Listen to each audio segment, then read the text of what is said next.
I still remember the chill that ran down my spine when I opened that group chat message. There it was, a photo of the Thompson family's elaborate Thanksgiving table, perfectly set with Patricia's grandmother's china and gleaming silver candlesticks. Everyone was there, smiling and raising their wine glasses in what looked like a toast. Michael's sister Victoria had captioned it, "Grateful for family traditions and the people who truly belong." The people who truly belong. I stared at that phrase until my vision blurred, sitting alone in my kitchen with the turkey I'd prepared for no one, surrounded by the silence of an empty house.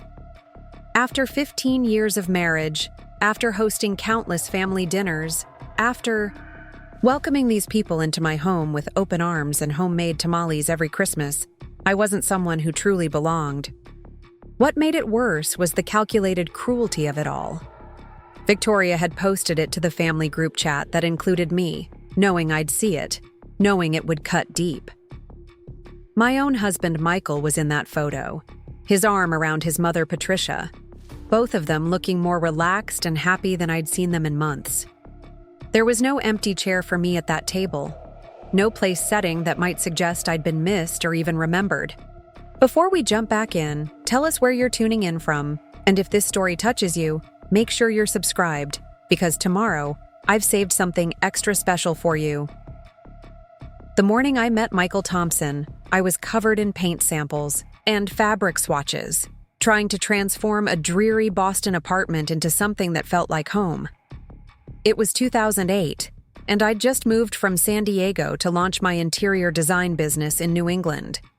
Everything about Boston felt foreign to me then, from the harsh winters to the way people seemed to communicate in subtle codes I couldn't quite crack. I was Rachel Martinez back then, 29 years old and filled with the kind of optimism that comes from believing hard work and good intentions can overcome any obstacle. My grandmother Isabella had always told me that home wasn't about the walls around you, but about the love you poured into a space.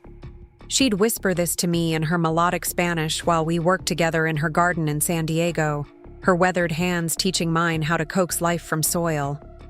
Michael literally ran into me outside a Starbucks on Newberry Street.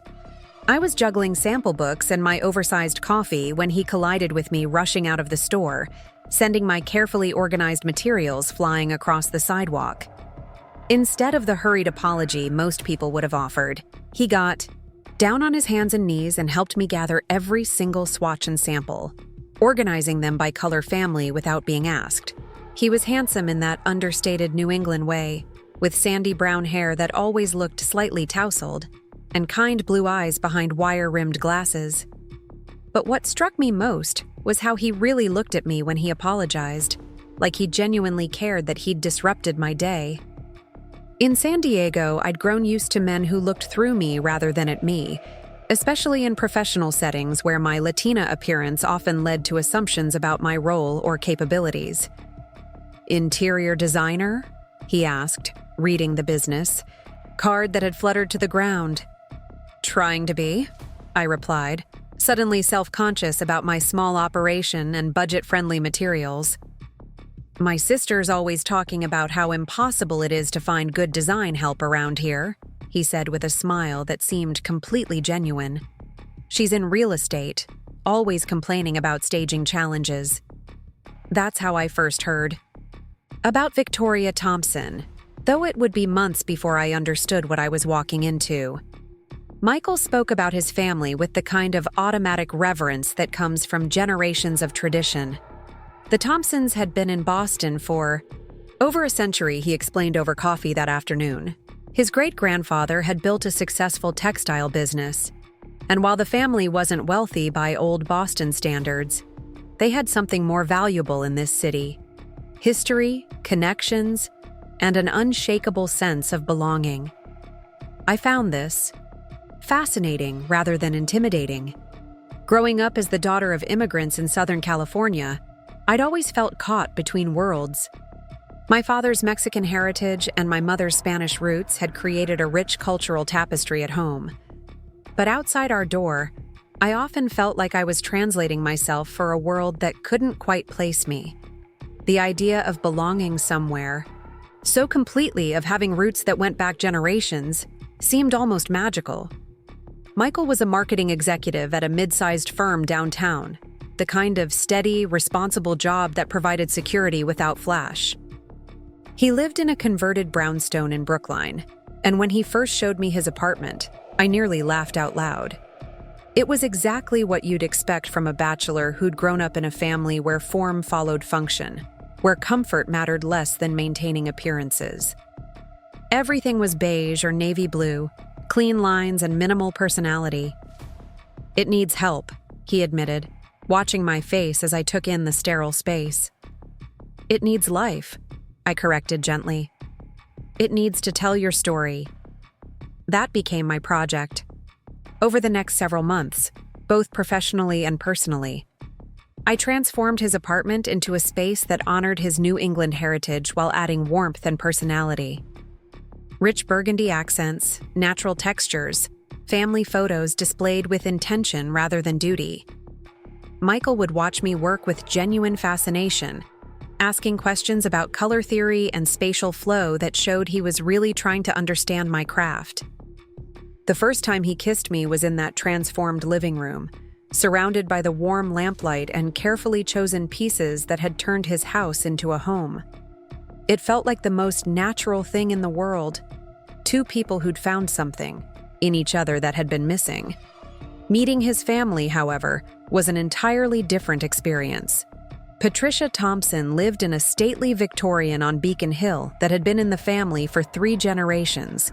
Everything about the house spoke of old Boston propriety, from the antique Persian rugs to the formal dining room that seated 12. Patricia herself was a woman who commanded attention without raising her voice, elegant in the way that comes from never having to question your place in the world. She greeted me with cool politeness that first evening, the kind of careful courtesy that maintains distance while avoiding outright rudeness. Her questions were precise and probing, delivered with a smile that never quite reached her eyes. Where was I from originally? What did my parents do? How long had I been in Boston? Each answer seemed to confirm something she'd already suspected about me. Victoria was different, or at least I thought she was then. She was beautiful in that effortless way that comes from good genetics and expensive maintenance, blonde hair always perfectly styled, wardrobe that whispered rather than shouted its cost. She worked in high-end real estate and seemed genuinely interested in my design work, asking thoughtful questions about my approach to different spaces and client needs. "We should definitely collaborate," she said that first night, touching my arm in what felt like genuine warmth.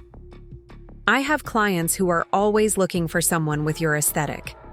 I was so grateful for what felt like acceptance that I missed the subtle ways I was being evaluated and categorized. The questions about my background weren't friendly curiosity, they were reconnaissance. Victoria's interest in my work wasn't professional admiration, it was assessment of my potential usefulness.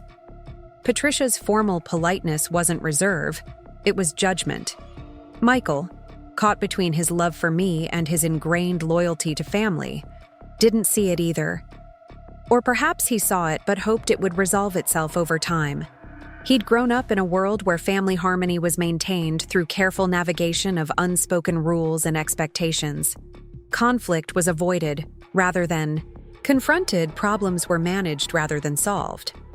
Our wedding was small and elegant, held at a historic inn in Concord. I'd wanted something intimate and personal, but even that simple wish became complicated when filtered through Thompson family expectations. Patricia had very specific ideas about appropriate venues, guest lists, and traditions that needed to be honored. Victoria appointed herself as unofficial coordinator, making decisions about flowers and music that aligned with family preferences rather than our own. I went along with most of it because I was still trying to earn my place, still believing that accommodation and flexibility would eventually lead to acceptance. My parents flew in from San Diego, bringing warmth and joy that seemed almost foreign, in the careful atmosphere Patricia and Victoria had created. My mother, Elena, tried to bridge the cultural gap by preparing some traditional Spanish dishes for the reception. but I could see Patricia's barely concealed disapproval at the deviation from her planned menu. The first years of our marriage were a constant dance of accommodation. Family dinners at Patricia's house every Sunday, where I learned to navigate conversations about people and places I'd never heard of, traditions I hadn't grown up with, shared memories that predated my existence.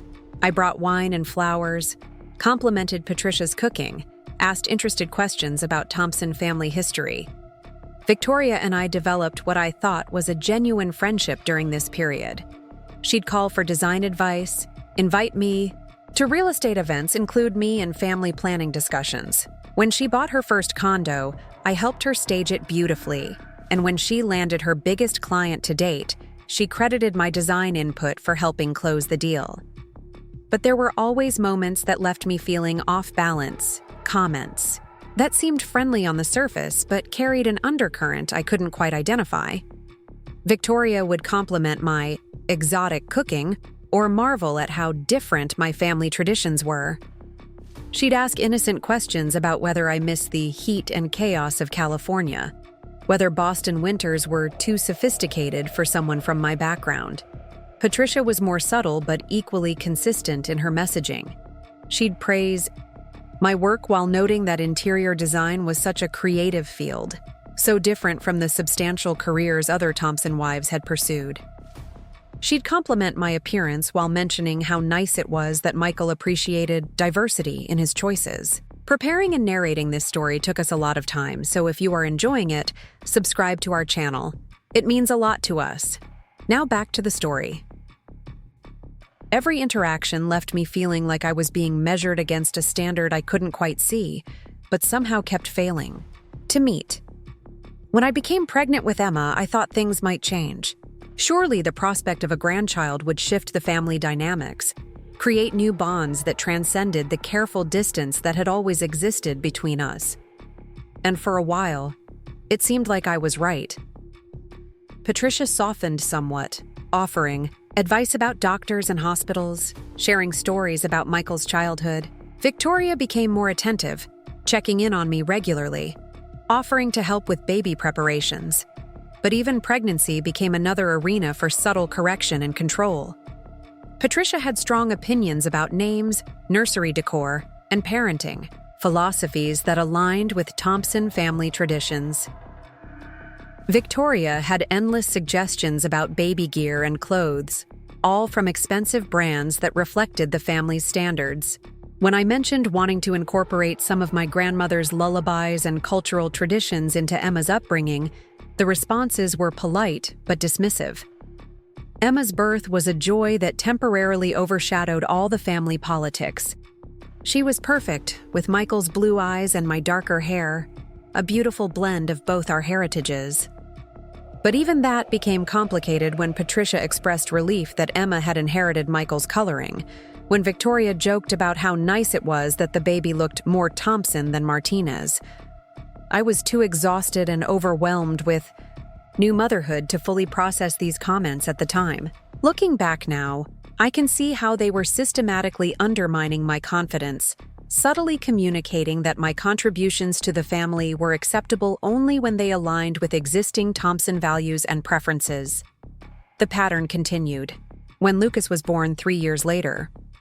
By then, I'd learned to anticipate the careful evaluations, the subtle suggestions for improvement, the ways my choices as a mother were measured against Thompson family standards. I developed strategies for managing family interactions, bringing dishes that were familiar rather than culturally specific, dressing in colors and styles I knew Patricia would approve of, steering conversations towards safe topics that wouldn't highlight our cultural differences. Michael remained largely oblivious to these dynamics, or perhaps willfully blind to them. When I tried to discuss my feelings with him, he'd reassure me that his family loved me, that I was being too sensitive, that these were just personality differences that would work themselves out over time. He'd grown up in a world where maintaining family harmony was paramount, where direct confrontation was avoided in favor of careful management of relationships. My business thrived during these years, partly due to referrals from Victoria's real estate network. I specialized in creating warm, welcoming spaces that honored both functionality and beauty, and my client base grew steadily. I was proud of the work I was doing, the reputation I was building, the financial contribution I was making to our family's security. But even my professional success became another source of subtle tension. Patricia would praise my work while noting how demanding client schedules could be for someone with family responsibilities. Victoria would celebrate my achievements while expressing concern about how business stress might affect my primary role as wife and mother. Every success was qualified, every achievement was contextualized within their framework of what was appropriate for someone in my position. The children grew, and I focused on creating a home environment that honored both sides of their heritage. I taught them Spanish phrases my grandmother had taught me, introduced them to foods and traditions from my family's culture, made sure they understood that their identity included more than just the Thompson legacy. But even this became a source of ongoing negotiation, with Patricia and Victoria expressing concerns about confusing the children with too many different influences. Through all of this, I maintained hope that patience and persistence would eventually create genuine acceptance. I believed that my consistent presence, my contributions to family life, my role as mother to Thompson grandchildren would eventually earn me a secure place in the family structure. I kept accommodating, kept adjusting, kept believing that the next family gathering would be the one where I finally felt like I truly belonged. What I didn't understand then was that I was never meant to belong. Not really. I was meant to be useful, to contribute what was needed while remaining fundamentally separate from the core family identity. I was meant to be grateful for inclusion while accepting that my inclusion would always be conditional, always dependent on my willingness to minimize myself in service of Thompson family priorities. The realization came slowly, through a series of small moments that accumulated over years. The way conversations would subtly shift when I entered a room, the family stories that were shared in my absence, then referenced in ways that excluded me from the narrative. The traditions that were modified or abandoned when they conflicted with my presence, then restored when I wasn't there to complicate them.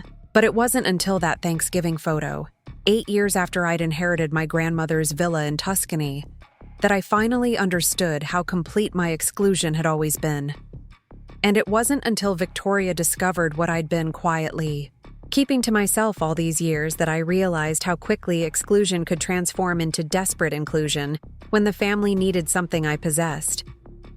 Looking at that photo of the Thompson family's perfect holiday gathering, the gathering I'd been deliberately excluded from after years of hosting and contributing and accommodating, I felt something shift inside me. The careful balance I'd maintained. For 15 years, the constant effort to earn a place that was never really mine to begin with suddenly seemed exhausting and pointless. I closed the group chat without responding and looked around my quiet kitchen, seeing it clearly for the first time in years. This was my space, designed and decorated according to my own aesthetic, filled with pieces that told my story rather than conforming to someone else's expectations. The silence wasn't empty, it was peaceful. The solitude wasn't rejection, it was freedom. What I didn't know that Thanksgiving evening was that my quiet rebellion was about to become much more complicated. What I couldn't have predicted was that the family who had just excluded me so deliberately would soon discover something about me that would change everything. Something I'd been keeping private for nearly a decade. My grandmother Isabella's final gift to me wasn't just the villa in Tuscany that she'd left me in her will. It was the lesson she'd tried to teach me all my life, about the difference between belonging somewhere and making somewhere belong to you. I was about to learn that lesson in ways I never could have imagined. The phone call came at 11:30 on a Tuesday morning in March, just as I was putting the finishing touches on a client presentation. My grandmother Isabella's lawyer, Mr. Castellanos, spoke in careful English mixed with Spanish phrases that reminded me of childhood conversations in her sunlit kitchen. "Your grandmother, she spoke of you often in her final months," he said gently. "She wanted you to know that What she leaves you comes with her love, but also with her wisdom about family and belonging. I'd known the call was coming. Abuela Isabella had been declining for months, though at 91 she'd remained sharp and determined until the very end.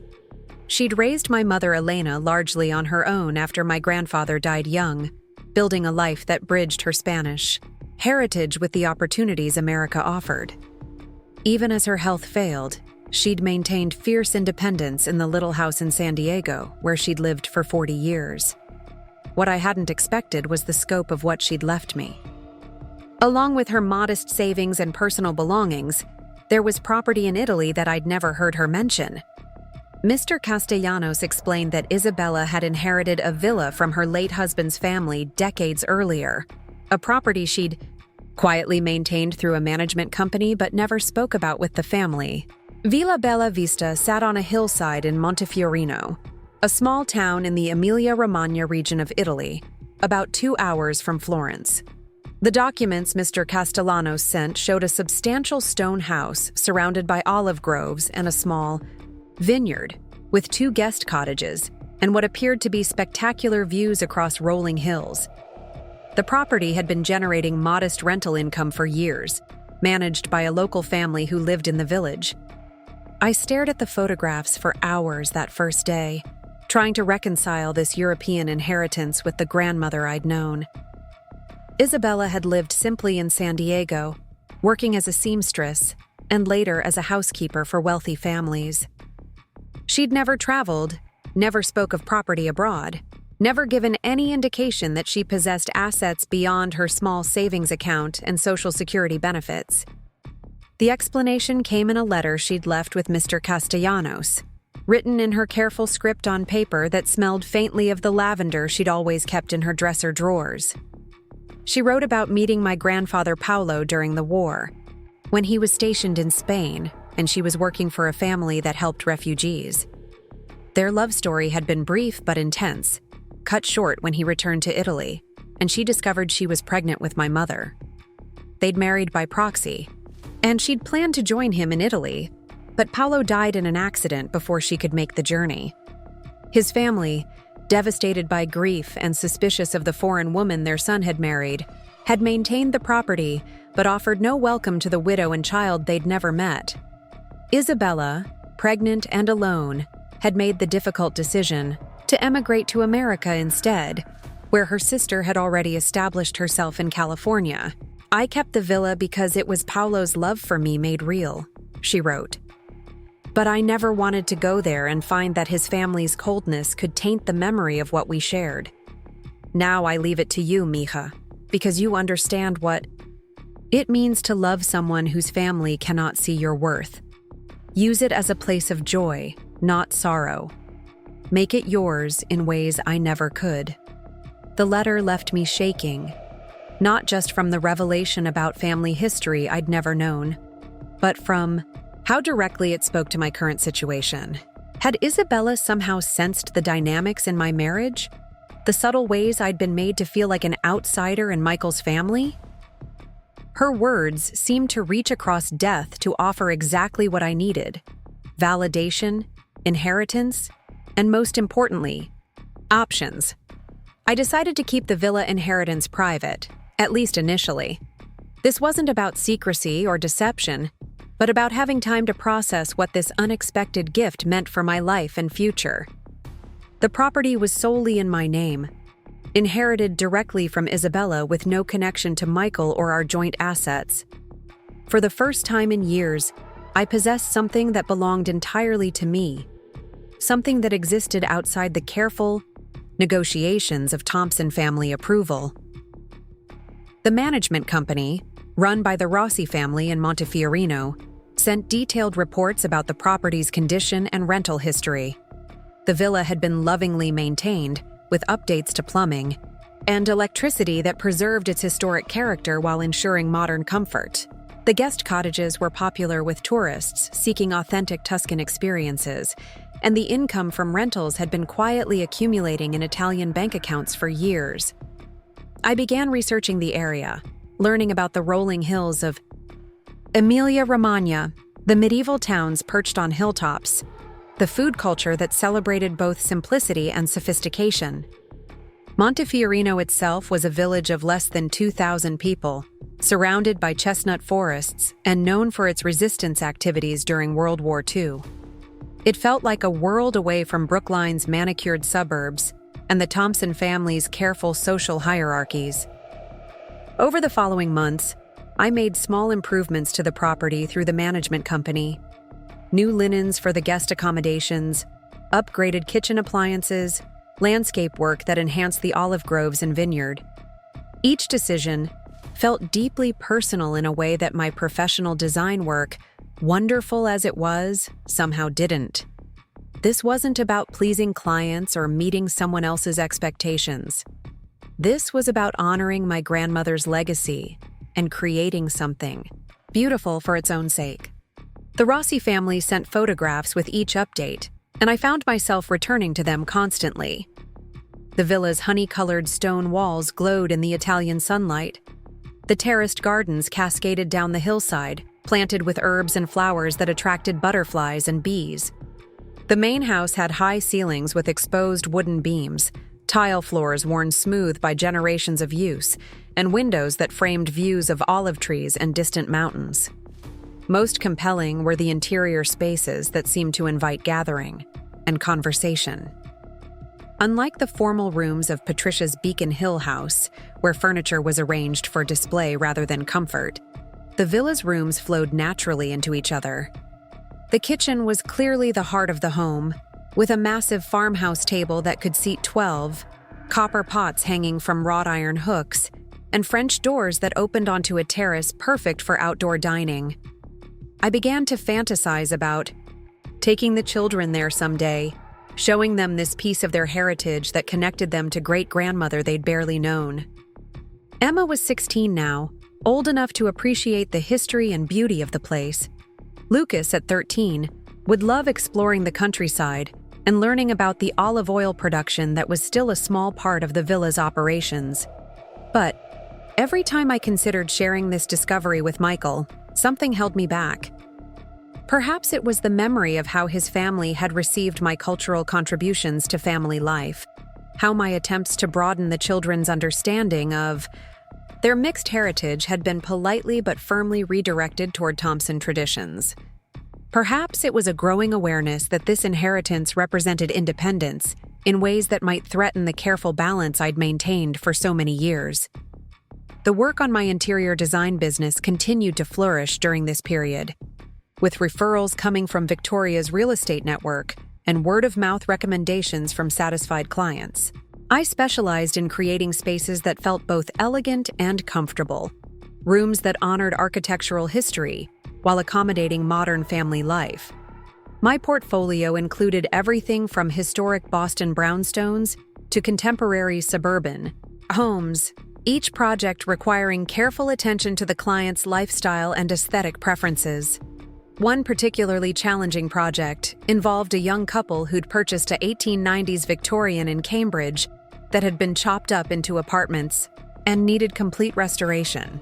The husband was a tech entrepreneur with modern tastes, while the wife was an art history professor who appreciated traditional craftsmanship. My job was to create a unified vision that honored both perspectives while respecting the house's architectural integrity. Working on that project reminded me why I'd fallen in love with interior design in the first place. It wasn't just about making spaces beautiful, though beauty mattered. It was about understanding how people wanted to live, what made them feel comfortable and authentic in their own homes, how physical environments could support and enhance the relationships that mattered most. The Victorian restoration took 8 months and required coordination with contractors, artisans, and specialized suppliers. I sourced period-appropriate fixtures that had been updated with modern efficiency, found antique tiles that matched the home's original design, and worked with a craftsman who specialized in restoring original hardwood floors. The final result was featured in Boston Magazine and led to 3 new client referrals. But even professional success felt complicated within the context of Thompson family dynamics.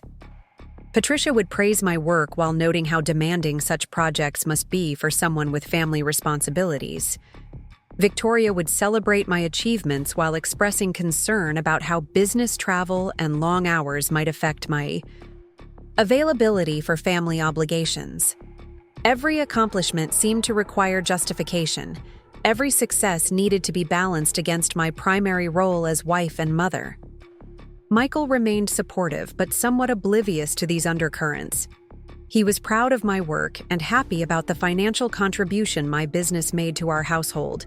But he didn't seem to notice how his family's responses to my success were subtly undermining rather than genuinely celebratory. When I tried to discuss these feelings with him, he'd reassure me that I was overthinking things, that his family loved and respected me, that any tension was probably just the result of busy schedules and different communication styles. The children were navigating their own relationship with Thompson family expectations during this period. Emma, now a junior in high school, was starting to think about college applications and future plans. She was academically gifted and had inherited both my creative sensibilities and Michael's analytical mind. But conversations about her future at family gatherings always seemed to steer toward colleges with strong Thompson alumni networks, career paths that aligned with family traditions, choices that would reinforce rather than expand the family's social and professional connections. Lucas was developing into a thoughtful, sensitive boy who loved reading and music. He'd inherited my darker coloring and had begun asking questions about our family history, wanting to know more about his great-grandmother Isabella and the Spanish side of his heritage. These conversations delighted me, but seemed to make Patricia and Victoria uncomfortable, as if acknowledging the non-Thompson aspects of the children's background somehow diluted their legitimate claim to family identity.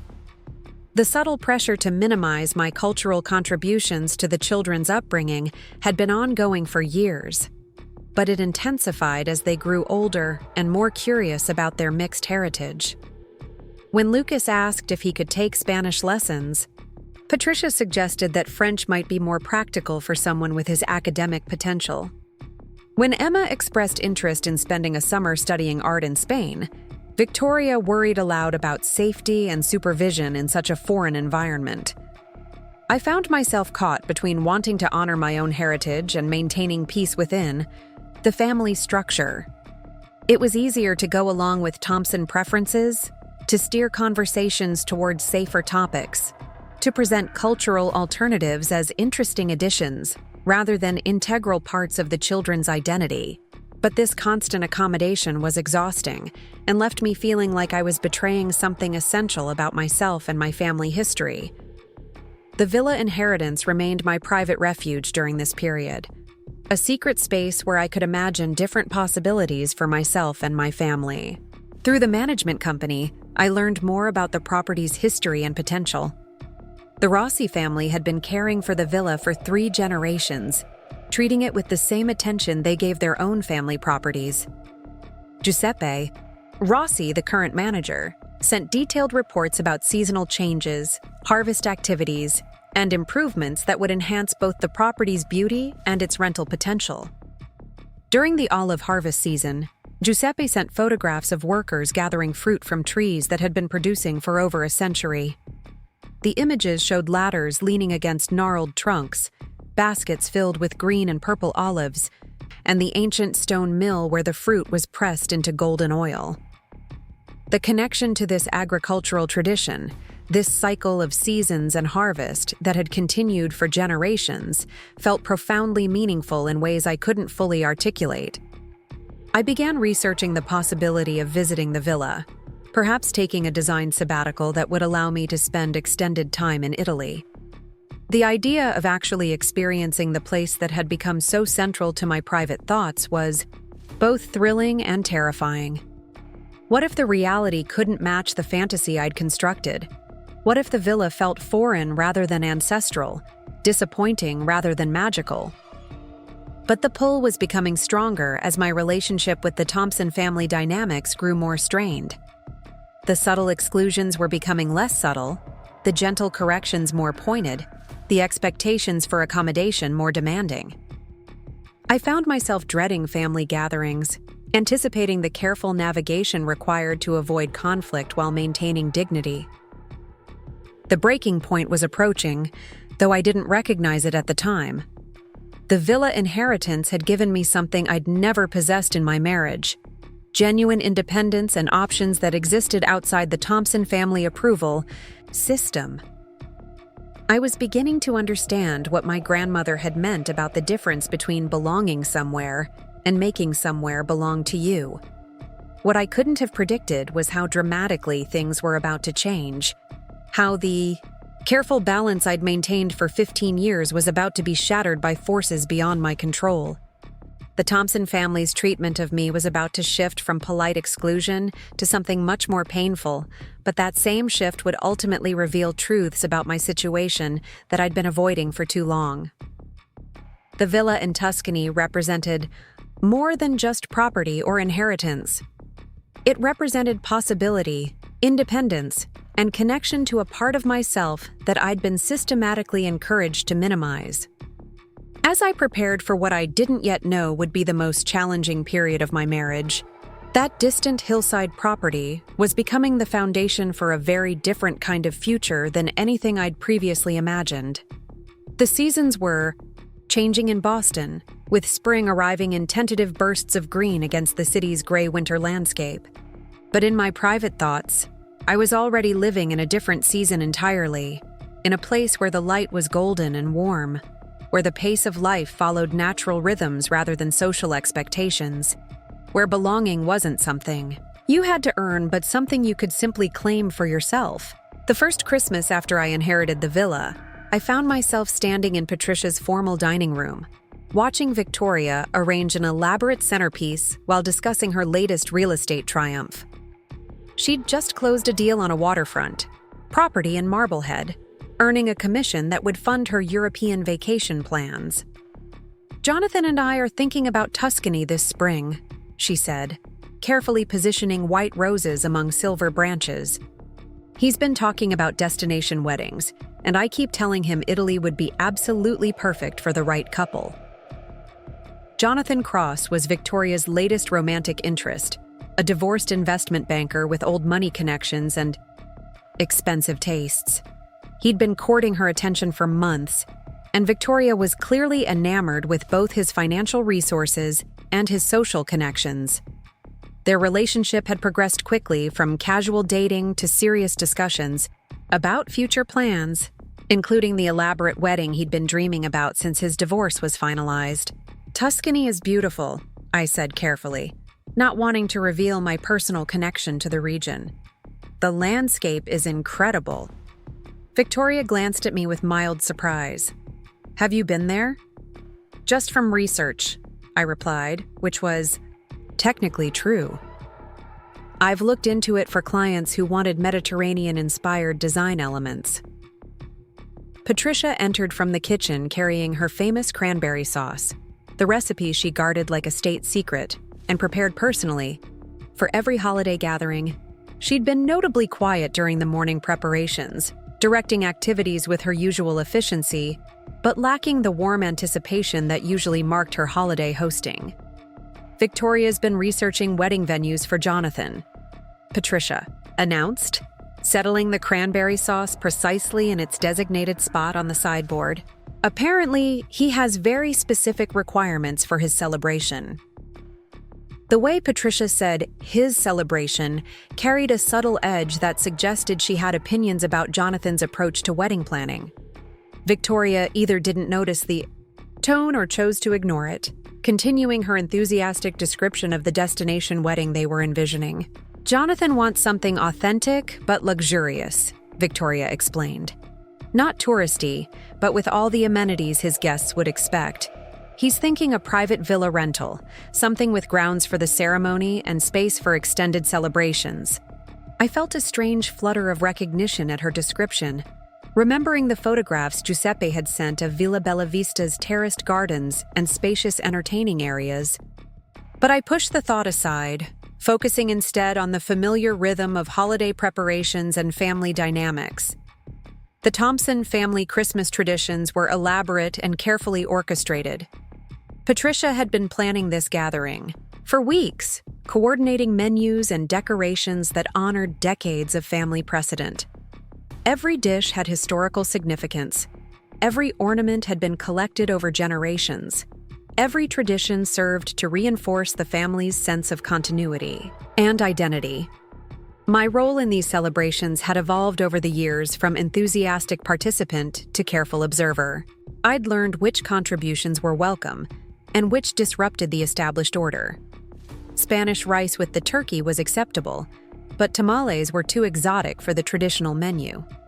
Red and green decorations were fine, but the colorful picado my mother had sent from California was too festive for Patricia's elegant aesthetic. Emma and Lucas had grown up navigating these cultural negotiations, learning to appreciate both sides of their heritage while understanding which side was more valued in their grandmother's house. They'd developed the skill of switching between identities depending on their audience, speaking Spanish with me at home but rarely in front of their Thompson relatives, showing enthusiasm for both European art history and New England maritime traditions. The morning of Christmas Eve, I was arranging flowers in Patricia's guest bathroom when I overheard a conversation between Victoria and her mother that stopped me cold. They were discussing plans for the following year's holiday celebrations, specifically whether the family traditions might need modification as the grandchildren grew older and developed their own preferences. "Emma's been asking about spending Christmas in California with Rachel's family," Patricia said, her voice carrying clear disapproval. "Apparently, she's curious about those traditions." "That would be a shame," Victoria replied. "The children need consistency, not confusion about which traditions matter. It's not fair to them to be pulled in different directions." "Exactly," Patricia agreed. "Childhood memories should be grounded in something stable and meaningful, not a collection of random cultural experiments." The casual dismissal of my family's traditions as random cultural experiments felt like a physical blow. These weren't random experiments. They were connections to generations of ancestors, meaningful rituals that had sustained families through immigration and adaptation, beautiful customs that honored both celebration and community. But what hurt even more was the implication that exposing the children to my heritage was somehow unfair to them, that learning about their Spanish and Mexican roots would create confusion rather than richness in their understanding of themselves. The conversation revealed how completely the Thompson family viewed my background as supplementary at best, disruptive at worst. I finished arranging the flowers with shaking hands, my mind racing through years of similar conversations I'd either overheard or participated in directly. How many times had my suggestions been politely redirected? How many of my cultural contributions had been minimized or eliminated? How many opportunities had the children missed to understand the full scope of their heritage because it didn't align with Thompson family priorities? The Christmas Eve dinner proceeded with its usual elegance and carefully managed conversation. Jonathan joined us for the first time, bringing expensive wine and charming stories about his business travels.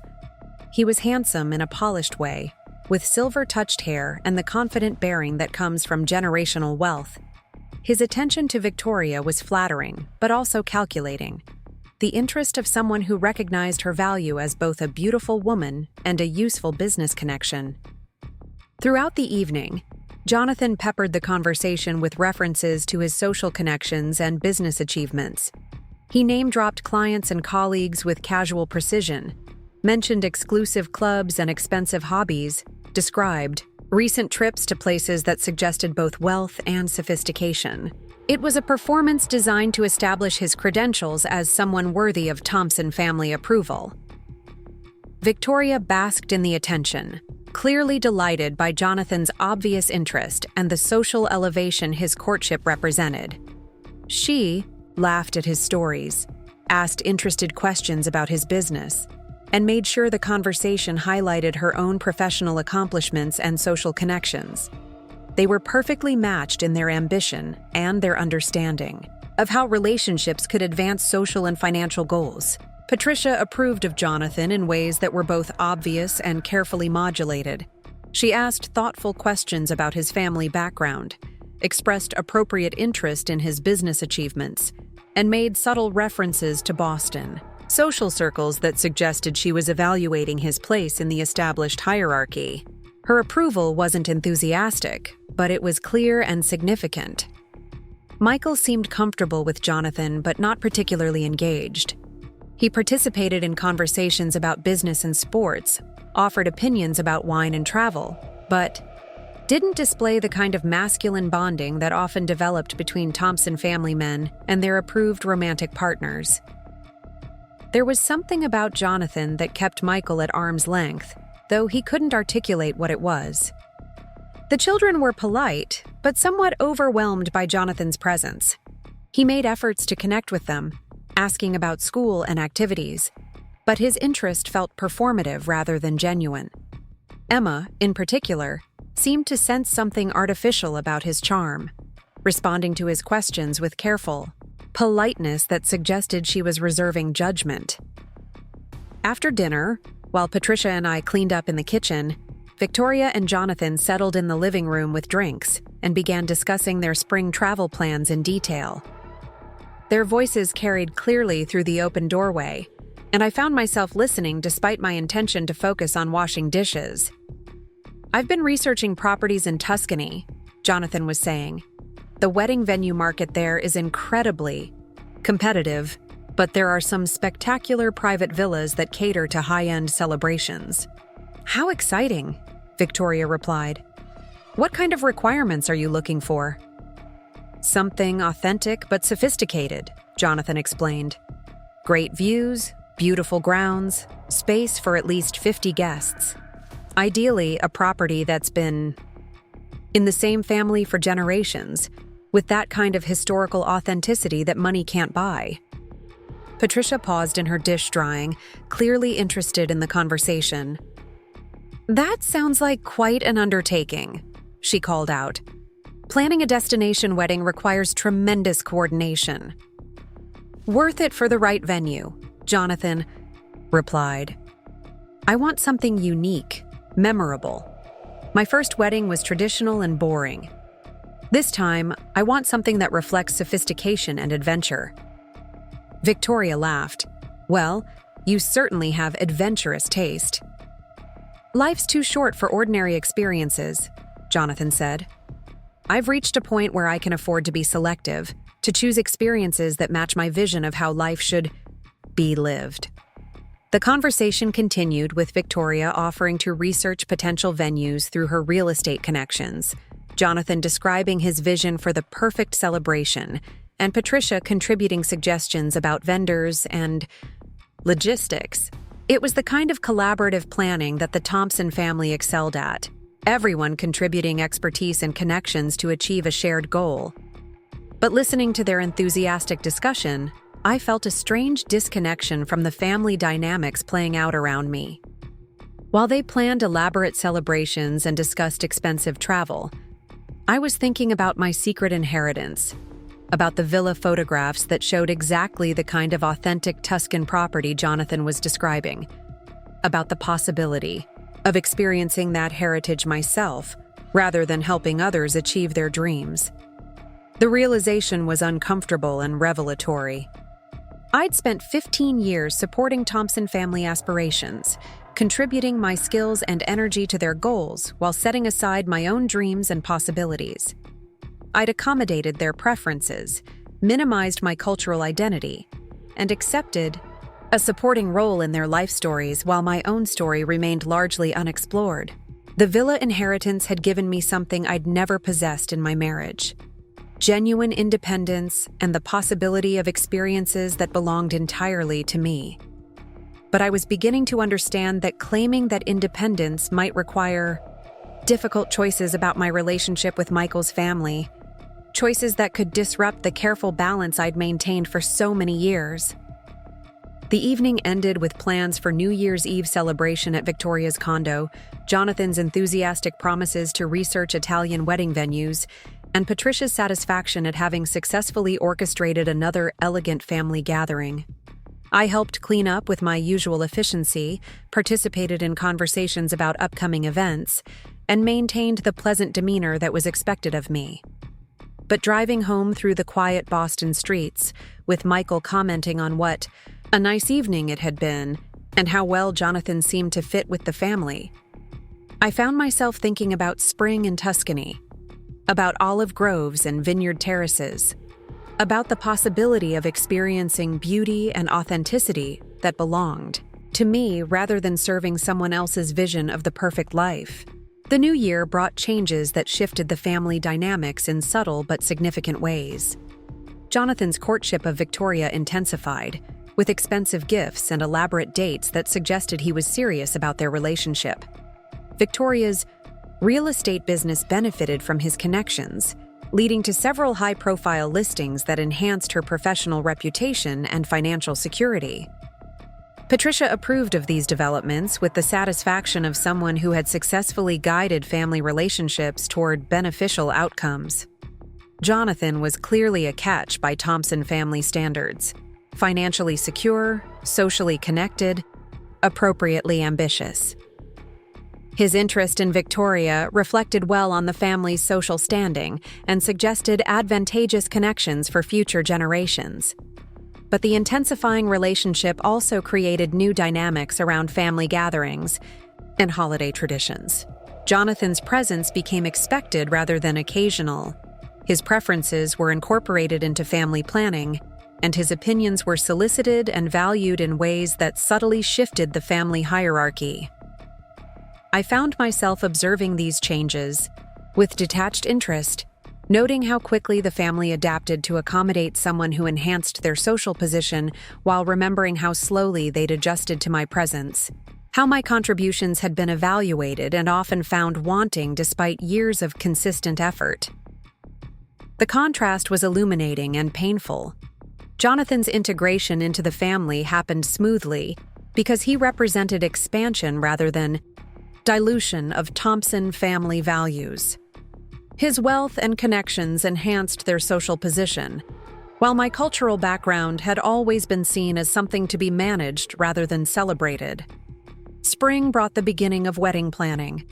In earnest, Victoria and Jonathan announced their engagement in March, with a celebration at the country club that included all the appropriate social connections and family friends. The ring was spectacular, the venue was elegant, and the guest list represented the kind of Boston society connections that Patricia had always valued.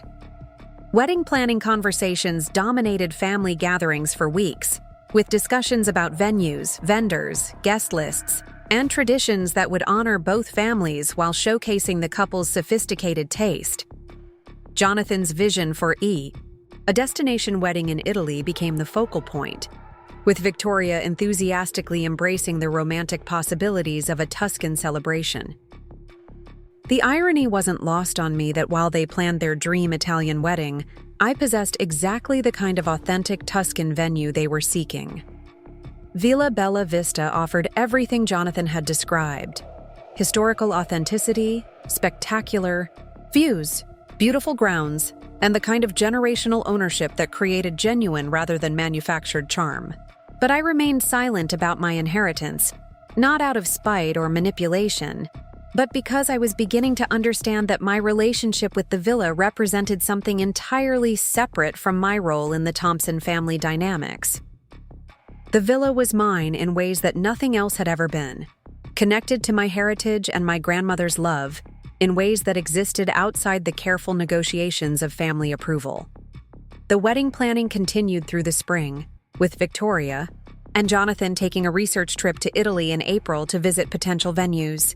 They returned with enthusiastic reports about beautiful properties, expensive quotes from wedding planners, and growing excitement about the possibilities for their celebration. But they also returned with frustration about the competitive nature of the venue market, the complexity of international wedding planning, and the challenges of finding something that perfectly matched their vision of authentic luxury. Several properties they'd loved were already booked for their preferred dates. Others were too expensive even for Jonathan's substantial budget, and still others lacked the specific combination of authenticity and amenities they were seeking. "It's harder than we expected," Victoria confided during a family dinner in May. The really spectacular properties are either unavailable or prohibitively expensive. The affordable options don't have the wow factor Jonathan wants for his celebration. Perhaps you should consider more traditional venues, Patricia suggested. Boston has some beautiful historic locations that would be much more manageable. Jonathan has his heart set on Italy, Victoria replied. He keeps saying this is his chance to create the perfect wedding, something his first wife never would have appreciated. The reference to Jonathan's first marriage had become a frequent theme in their wedding planning discussions. His first wife, apparently, had been practical rather than romantic, preferring simple celebrations over elaborate productions. Jonathan seemed determined to use this wedding as an opportunity to create the kind of sophisticated celebration he felt he deserved. But the venue search was proving more challenging than either Victoria or Jonathan had anticipated. The combination of their specific requirements, their preferred dates, and their budget constraints was making it difficult to find the perfect property. Their frustration was becoming apparent at family gatherings, casting a shadow over what should have been an exciting planning process. It was during one of these frustrated conversations about venue difficulties that Victoria made a comment that changed everything.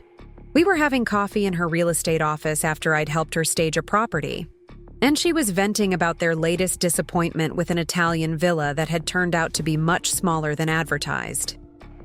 "What we really need," she said, stirring sugar into her espresso with sharp movements that betrayed her irritation, "is someone who actually owns property in Italy, someone who could give us insider information about what's really available and what these places are actually like."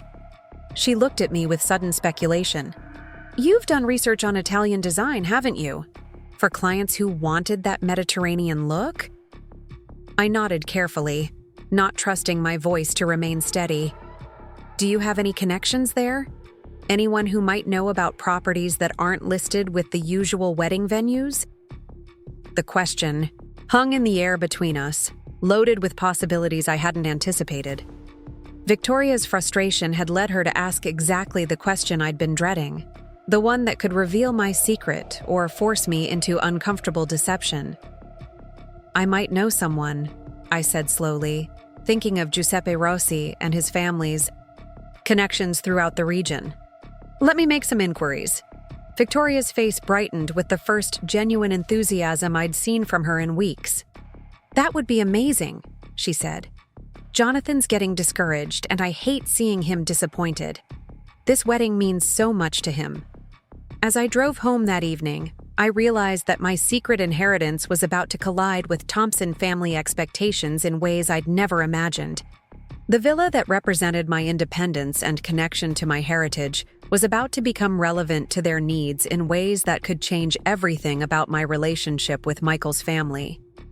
The question was whether I was ready to reveal what I'd been keeping private and what the consequences might be for both my marriage and my sense of self. The villa in Tuscany was about to become much more than a distant inheritance. It was about to become the center of a family drama that would test every assumption I'd made about my place in the Thompson family hierarchy. The call came on a Wednesday, morning in June, exactly 3 weeks after that conversation in Victoria's office. I was reviewing fabric samples for a client's dining room when my phone buzzed with Victoria's name on the screen. Her voice carried an excitement I hadn't heard in months. "Rachel, you're not going to believe this," she said without preamble. "I found your connection to Italy online. Why didn't you tell me your grandmother owned property there?" My blood turned cold. The fabric samples scattered across my desk.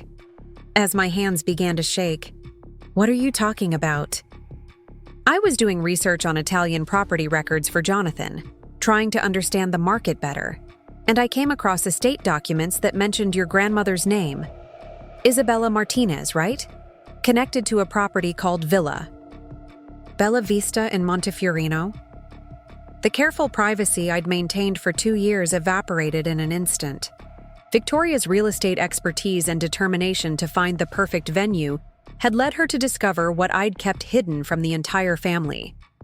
The secret that had given me strength and independence was now exposed to the person most likely to exploit it for her own purposes.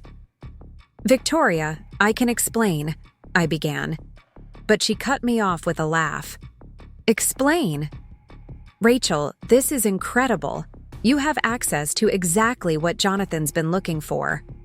Why have you been keeping this a secret?" The question hit like an accusation, though Victoria's tone remained excited rather than hostile. But I could hear the underlying calculation, the immediate assessment of how my hidden asset could serve her needs. She wasn't asking about my reasons for privacy. She was questioning why I hadn't offered my resources to solve her problems. "It's complicated," I said, trying to buy time to think. "The inheritance is recent, and I haven't even visited the property myself. But you own it, right? You could arrange for Jonathan and me to see it? Maybe even consider letting us use it for the wedding?" The directness of her assumption took my breath away. Within minutes of discovering my inheritance, Victoria had already moved to claiming access to it for her own purposes.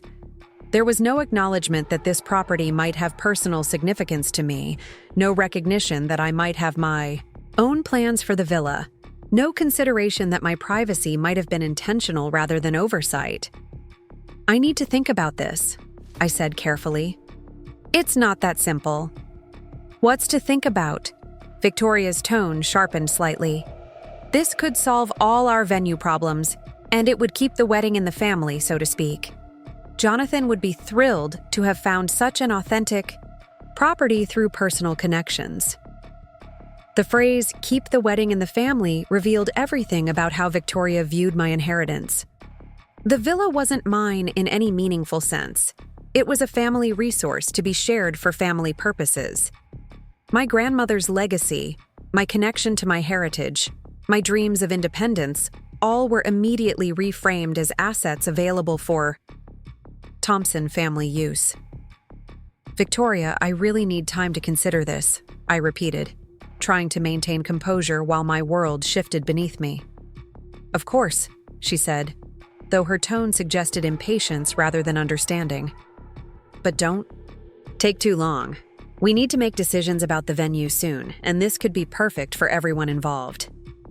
After she hung up, I sat in my office surrounded by the materials for my client's project, but unable to focus on anything except the implications of Victoria's discovery. The secret inheritance that had been my private refuge was now public knowledge, at least within the Thompson family. By evening, everyone would know about Villa Bella Vista. By tomorrow, the expectations for my generosity would be clearly established. I called Michael at work, needing to tell him about the inheritance before he heard about it from his sister. His initial reaction was surprise rather than anger, confusion about why I'd kept such significant information private, rather than immediate understanding of the family dynamics that had made secrecy necessary. "A villa in Italy?" he repeated when I finished explaining. "Your grandmother left you a villa in Italy, and you never mentioned it?" I was processing what it meant, I said, which was true but incomplete. It felt like something I needed to understand before sharing with everyone. "But Rachel, this is huge.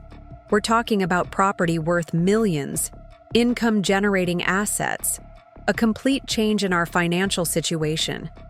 How could you not share this with me?" The hurt in his voice was genuine, and I understood it. From his perspective, I'd hidden important information about our family's resources, made unilateral decisions about property that could affect our future together. But from my perspective, I'd protected something precious from a family system that had consistently diminished my contributions and cultural identity. "I was going to tell you," I said, which was partially true. "I just needed time to figure out what it meant for us, for our family. What it means is that we have options we didn't know we had," Michael replied. "Investment opportunities, vacation possibilities, rental income, and apparently, it could help Victoria and Jonathan with their wedding venue search." The immediate leap to how the villa could serve other people's needs confirmed my worst fears about revealing the inheritance. Michael's first thought wasn't about what the property meant to me personally, or how we might use it for our own family's benefit. but about how it could solve problems for his sister and her fiancé. That evening, the Thompson family held an impromptu gathering at Patricia's house to discuss what Victoria was already calling the villa situation.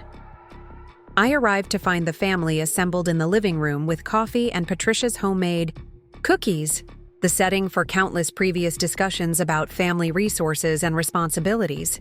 Jonathan was there too, his eyes bright with excitement as Victoria showed him photographs she'd found online of Villa Bella Vista.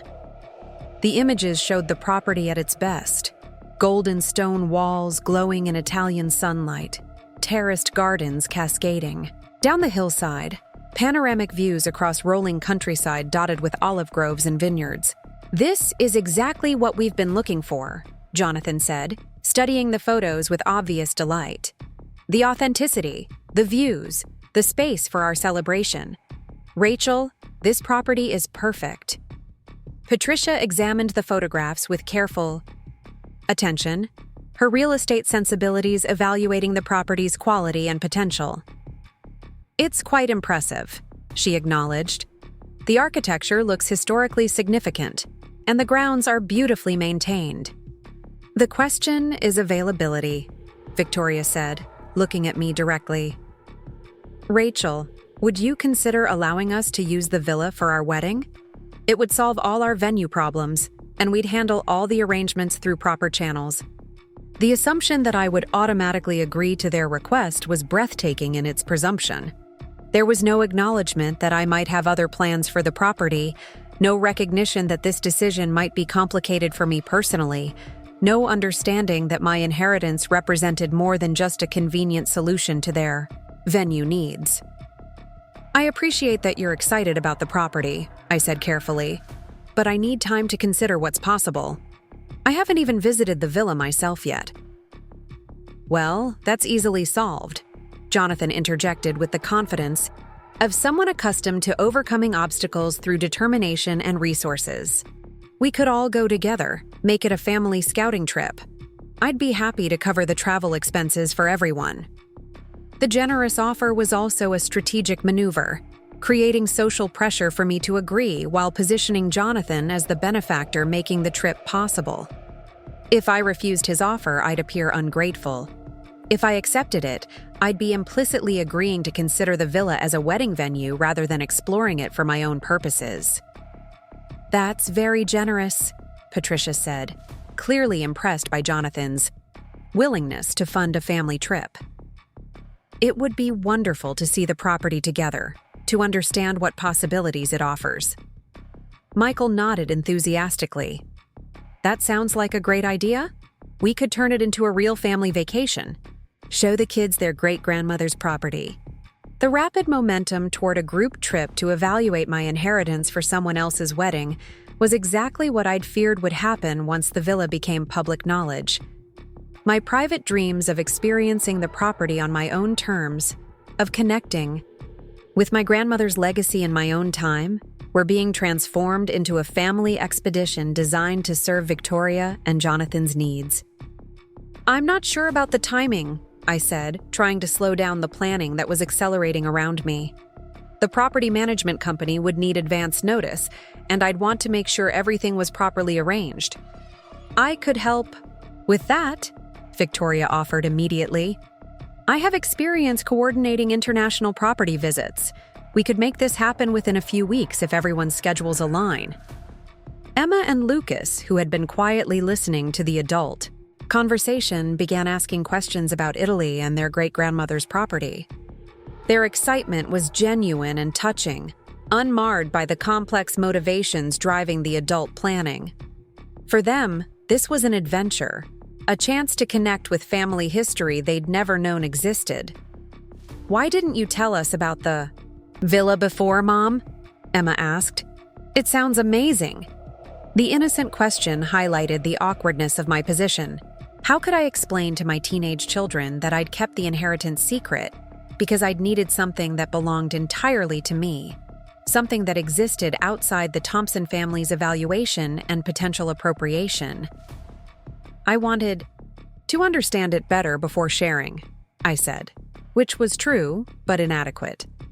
It felt important to research the property and its history before making any decisions about how to use it. But now we can all experience it together, Patricia said with satisfaction. It sounds like a wonderful opportunity for family bonding and cultural education.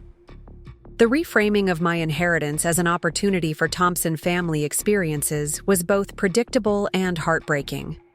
The villa that represented my connection to Spanish and Italian heritage, my grandmother's love story, my dreams of independence, was being absorbed into the family narrative as another resource available for collective use. Over the following weeks, the pressure to agree to both the family trip and the wedding venue consideration intensified. Victoria called daily with updates about her research into the property.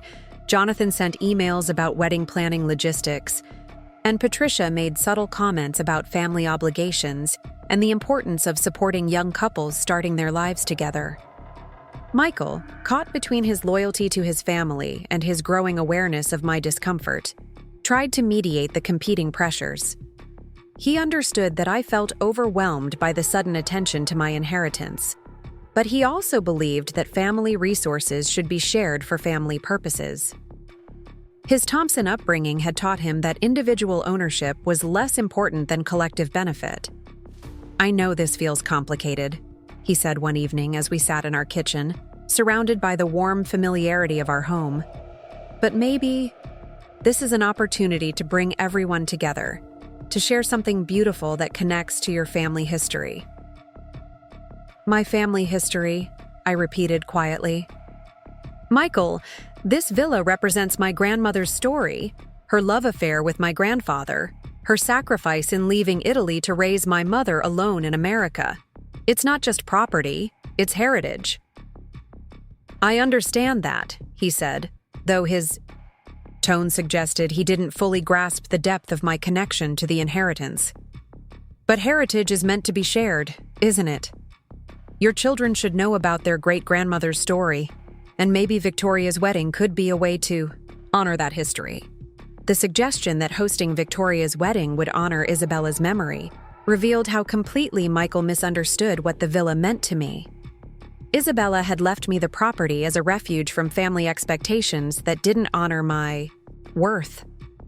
Using it to serve Thompson family purposes would betray everything she'd tried to give me. But the pressure continued to build through June and into July. Jonathan's enthusiasm for the villa never wavered. Victoria's planning became increasingly detailed and assumptive, and Patricia's expectations for my cooperation became more pointed. Even Emma and Lucas began asking when we'd visit Italy, their excitement putting additional emotional pressure on my resistance. The breaking point came during a family barbecue on the 4th of July. We were gathered in Patricia's garden, celebrating the holiday with traditional foods and patriotic decorations. Jonathan had brought expensive wine and was regaling everyone with stories about his business travels, while Victoria showed off the engagement ring that caught sunlight like captured fire. The conversation inevitably turned to wedding planning and the Italy trip that everyone except me seemed to consider settled. Jonathan pulled out his phone to show photographs of similar villas he'd researched, comparing their features to what he knew about Villa Bella Vista. "The advantage of your property," he told me with the confidence of someone who'd decided I was part of his team, "is that we'd have complete control over the event. No restrictions from venue managers, no competition with other weddings, no limits on our vision. Plus, it keeps the celebration in the family," Victoria added. "There's something special about having such an important event at a property that has personal significance." Patricia nodded approvingly. "Family connections make everything more meaningful. Your grandmother would be honored to know her property was used for such a joyous occasion." The casual appropriation of Isabella's intentions, the assumption that she would approve of her legacy being used for Thompson family purposes, finally pushed me past my breaking point. These people had spent 15 years subtly dismissing my heritage, minimizing my cultural contributions, and treating my background as something to be managed rather than celebrated. Now they wanted to claim my inheritance as a family resource while invoking my grandmother's blessing for their plans.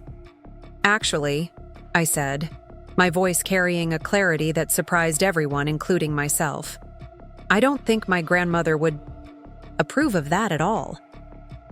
The garden fell silent except for the distant sound of fireworks beginning in the neighborhood. All eyes turned to me, expressions ranging from confusion to surprise to the beginning of disapproval. What do you mean? Victoria asked carefully. I mean that Villa Bella Vista represents something specific in my family's history, something that doesn't align with being used as a venue for other people's celebrations. I took a deep breath, feeling simultaneously terrified and liberated. My grandmother left me that property as a connection to heritage that has never been valued or honored in this family. Patricia's expression hardened slightly. Rachel, I think you're being unnecessarily dramatic. We've always respected your background. Have you? I asked, 15 years of accommodation and suppressed frustration finally finding voice. Because I remember countless conversations where my cultural traditions were described as too exotic, too different, too confusing for the children. I remember being asked to minimize my heritage so it wouldn't complicate Thompson family identity. Michael looked uncomfortable, caught between his family's expectations and the growing recognition that I had legitimate grievances he'd failed to address. Rachel, this isn't the time or place for this discussion. When is the time? I asked. When would it be appropriate for me to express that I have plans for my inheritance that don't involve serving other people's needs? Jonathan, clearly uncomfortable with the family conflict he'd inadvertently triggered, tried to diffuse the tension. Of course you should use the property, however feels right to you. We just thought, given the timing and our venue challenges, that it might work out well for everyone. But it doesn't work out well for me, I said, the words feeling foreign and powerful. I inherited that villa as a connection to my own heritage, my own dreams, my own future. I'm not ready to share it, and I may never be ready to share it. The shocked silence that followed my declaration revealed how completely the family had expected my compliance. The idea that I might have independent plans for my inheritance, that I might prioritize my own needs over their collective benefit, had never seriously occurred to any of them. Victoria was the first to respond, her voice tight with controlled anger. I can't believe you're being this selfish. We're talking about one weekend, one celebration that would bring the family together. One celebration that would serve your purposes while ignoring mine, I replied.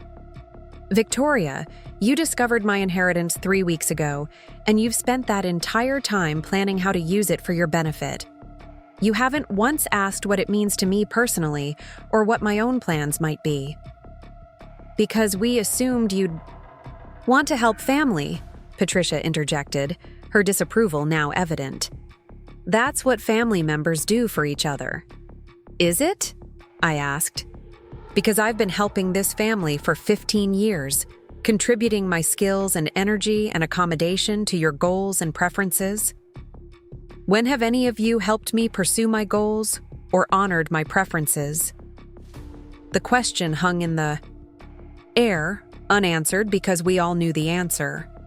The Thompson family operated on a system where some members contributed and others benefited, where some voices mattered and others were managed, where some dreams were supported and others were dismissed. Emma and Lucas watched the adult conversation with wide eyes, clearly sensing the serious undercurrents without understanding all the implications. Their presence reminded me that whatever happened between the adults, the children deserved to understand their full heritage and have relationships with all parts of their extended family. I think we should go home, Michael said quietly, recognizing that the situation was deteriorating beyond repair. This conversation needs to happen privately. As we gathered our things and prepared to leave, I felt simultaneously exhausted and energized. The secret was out, my boundaries were established, and the family dynamics that had been carefully managed for 15 years were now explicitly confronted. There would be consequences for my refusal to accommodate their expectations, but there would also be freedom to pursue my own relationship with my inheritance. The drive home was silent, with Michael focused on the road and the children texting, friends about fireworks and holiday plans. But I felt something I hadn't experienced in years, the quiet satisfaction of having spoken my truth, of having honored my grandmother's legacy by protecting what she'd given me. Over the following days, the family's response to my boundary setting became clear. Phone calls became less frequent, invitations were extended with less enthusiasm, and conversations grew stilted when they occurred at all. Victoria was particularly cold, her communications limited to necessary coordination about ongoing real estate projects. Patricia maintained polite contact, but with a distance that conveyed clear disapproval of my selfishness. Jonathan, to his credit, sent a thoughtful email acknowledging that he'd overstepped in assuming access to my property. His apology was genuine and respectful, suggesting that his earlier presumption had been more about excitement than entitlement. He and Victoria would find another venue for their celebration, he assured me, and he hoped the family relationships could recover from the misunderstanding. But it wasn't really a misunderstanding, and we all knew it. It was a fundamental disagreement about my role in the family structure, about whether my resources existed for collective benefit or individual purpose, about whether my heritage mattered as much as Thompson family traditions. Michael struggled with the aftermath, caught between his loyalty to his birth family and his growing understanding of my perspective. We spent long evenings talking through the years of subtle dynamics that had led to this confrontation, examining patterns of interaction that he'd previously accepted without question. "I didn't realize how much you'd been giving up," he admitted one night as we sat on our back porch, watching fireflies dance in the summer darkness. I thought accommodation was the same as acceptance, that fitting in was the same as belonging. "I thought so too," I replied.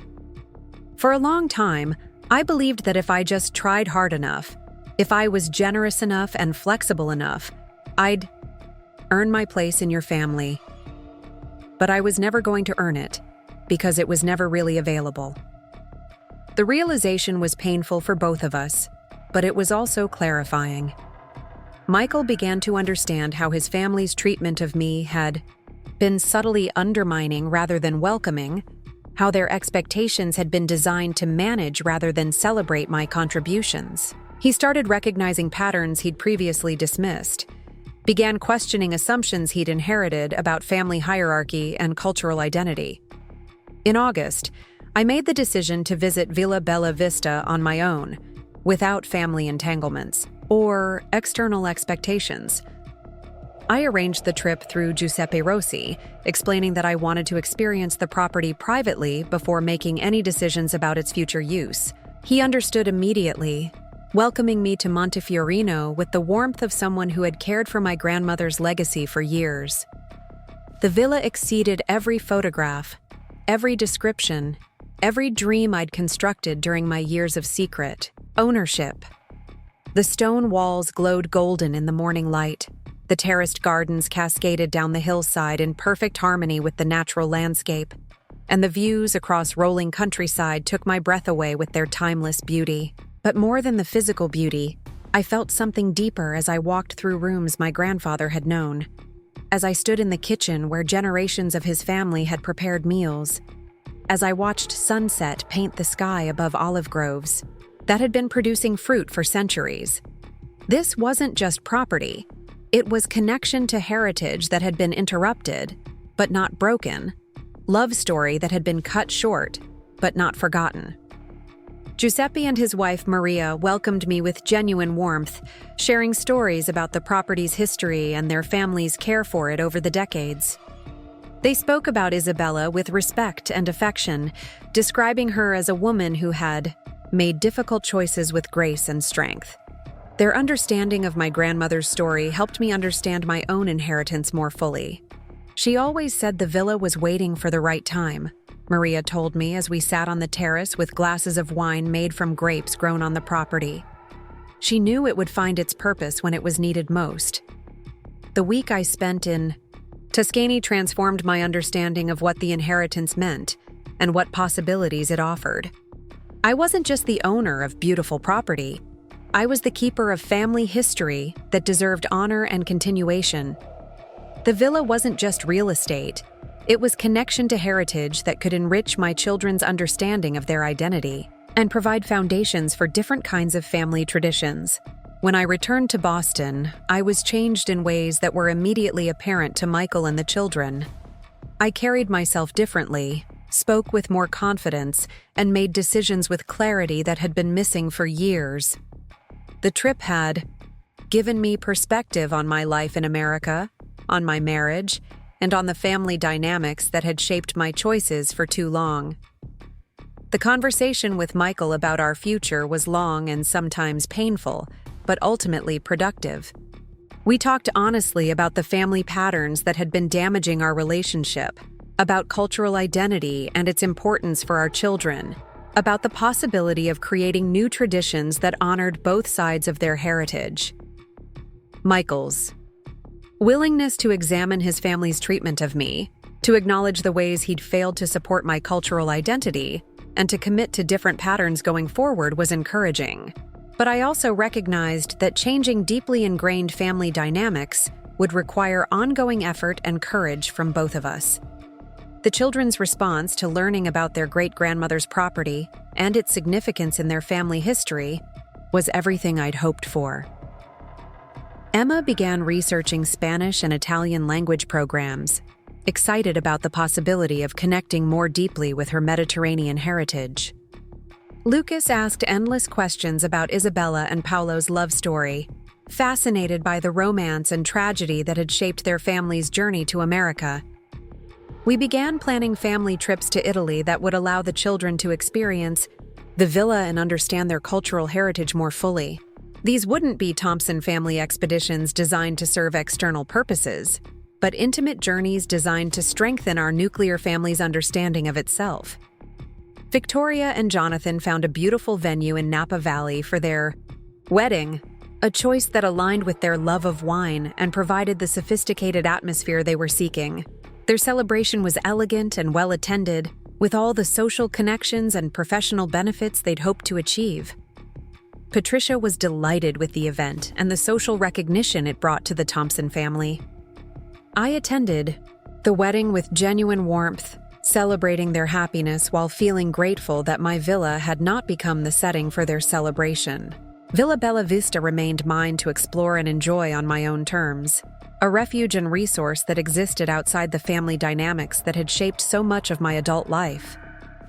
The months following Victoria's wedding brought gradual healing of family relationships, though the dynamics were permanently altered. I maintained friendly but less accommodating relationships with Patricia and Victoria, engaging with them around shared interests and family occasions while protecting my energy and resources for my own priorities. Most importantly, I began using the villa for my own purposes, hosting clients there for design retreats, taking Emma and Lucas for summer visits that combined education with vacation, and eventually spending extended periods in Italy working on renovation projects that honored the property's history while adapting it for contemporary use. The villa became everything my grandmother had intended: a place of joy rather than sorrow, a connection to heritage that enriched rather than complicated my identity, and a foundation for choices that honored my own needs rather than serving external expectations. Years later, as I sit on the villa's terrace watching sunset paint the Tuscan hills in shades of gold and rose, I understand what Isabella meant when she wrote about the difference between belonging somewhere and making somewhere belong to you. The Thompson family had never been mine to belong to, but this hillside property, with its olive groves and vineyard terraces, its stone walls and tile floors, its history of love and loss and continuation, this was mine to claim and honor and transform. The inheritance wasn't just property or money or even heritage, though it was all of those things.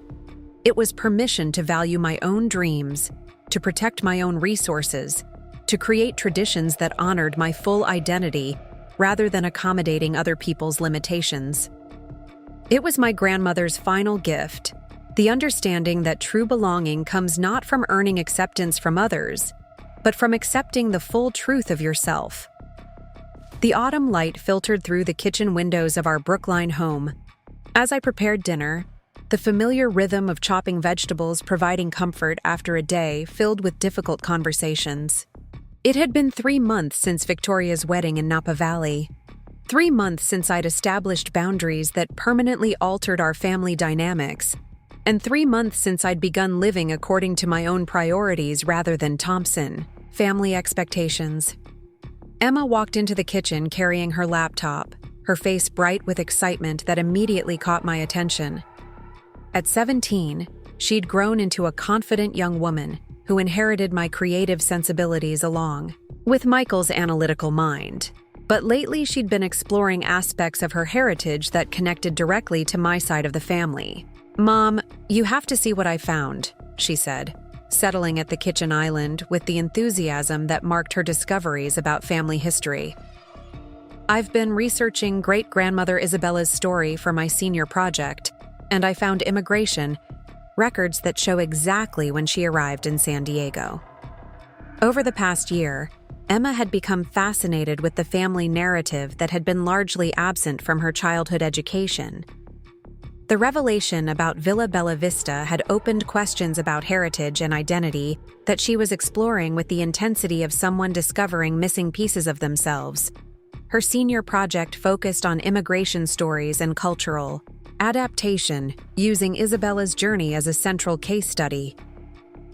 "She was only 19 when she arrived in California," Emma continued, scrolling through documents she'd found in online archives. "Pregnant, alone, speaking very little English. Can you imagine how terrifying and brave that must have been?"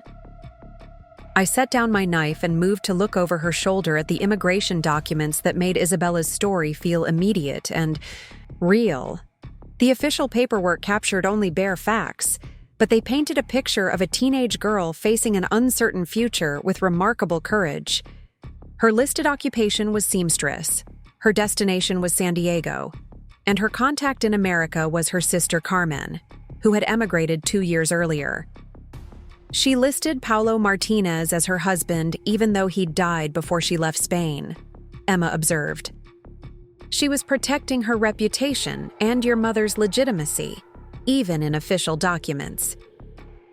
The research Emma had conducted over the summer had filled in gaps in Isabella's story that I'd never known existed.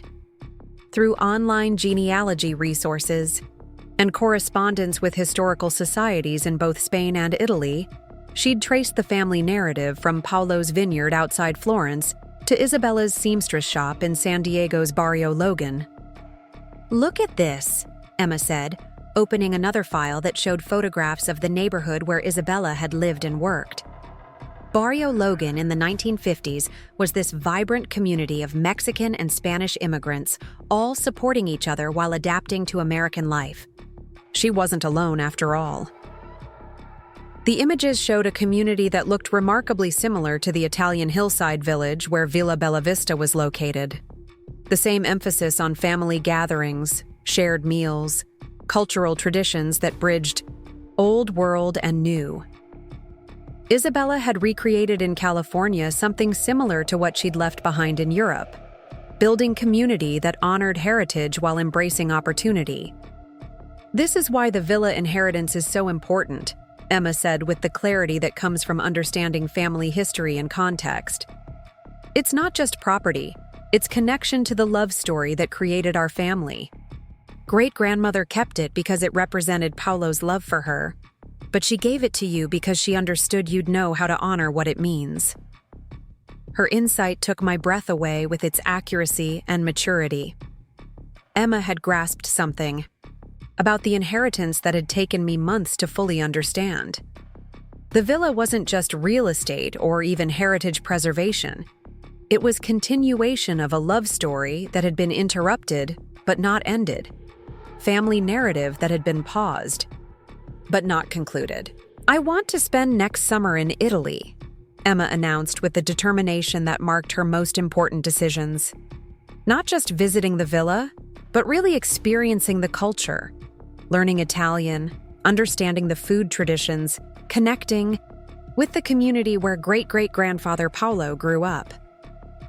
The request represented exactly the kind of cultural exploration that had been discouraged during her childhood, the deep engagement with non-Thompson heritage that Patricia and Victoria had always viewed as unnecessarily complicating. But Emma was old enough now to make these choices for herself, mature enough to understand what she was seeking and why it mattered. "I think that's a wonderful idea," I said, feeling proud of her initiative and grateful that she felt free to explore all aspects of her identity. We could arrange a summer program that combines language study with cultural immersion. Lucas appeared in the kitchen doorway, drawn by our conversation about Italy and family history. At 14, he was developing his own interests in genealogy and cultural traditions, but his approach was more scientific than Emma's emotional connection. He'd been creating detailed family trees and timelines, documenting immigration patterns and cultural practices with the precision of a young historian. "Did you know that Paolo's family had been making wine in that region for over 200 years? He asked, joining our discussion with information he'd gathered from Italian historical records. The vineyard at Villa Bella Vista isn't just decorative. It's part of a tradition that goes back to the 1700s. His research had uncovered details about the property's agricultural history that added depth to my understanding of what I'd inherited. The olive groves and vineyard weren't just beautiful landscape features. They were working agricultural operations that connected to centuries of family tradition and regional culture. Giuseppe told me they still produce olive oil from trees that Paolo's grandfather planted, I said, remembering conversations with the property manager during my summer visit. The Rossi family has been maintaining those traditions even while we were absent from the property. The children's enthusiasm for exploring their Italian heritage stood in sharp contrast to the resistance I'd encountered from Thompson family members over the years. Emma and Lucas were hungry for connection to cultural traditions that had been systematically minimized during their childhood, eager to understand aspects of their identity that had been presented as supplementary rather than integral. Michael entered the kitchen as we were discussing summer plans, carrying mail and wearing the slightly weary expression that had become common since our family dynamics shifted. The past few months had been challenging for him as he navigated between his birth family's expectations and his growing understanding of my perspective on cultural identity and resource sharing. "Victoria called the office today," he said, settling at the kitchen island with obvious reluctance to share whatever message she'd conveyed. "She wanted to know if we'd reconsidered allowing them to use the villa for their anniversary celebration next year." The persistence surprised me, though perhaps it shouldn't have. Victoria's approach to obstacles had always been strategic patience rather than immediate acceptance of limitations. She'd spent the months since her wedding slowly rebuilding relationships while subtly maintaining pressure about accessing the villa for future celebrations. "What did you tell her?" I asked, though Michael's expression already suggested he'd handled the conversation appropriately. "I told her that decisions about the villa are yours to make, and that she should discuss any requests directly with you rather than going through me," he replied. "But she seemed to think I could influence your position. The assumption that Michael could or should influence my decisions about my inheritance revealed how little Victoria understood the changes in our family dynamics. The villa represented independence that existed outside our marriage, resources that I controlled individually rather than collectively. Michael's respect for my autonomy in this area had been crucial to rebuilding trust between us. She also mentioned that Jonathan has business connections in Italy now," Michael continued. "Apparently he's considering investment opportunities there, and thought it might be mutually beneficial if we could collaborate on property development in the region." The suggestion that my villa inheritance could become part of Jonathan's business ventures was both presumptuous and revealing. Even after being clearly told that the property wasn't available for their purposes, Victoria and Jonathan continued searching for angles that might provide access to what I owned.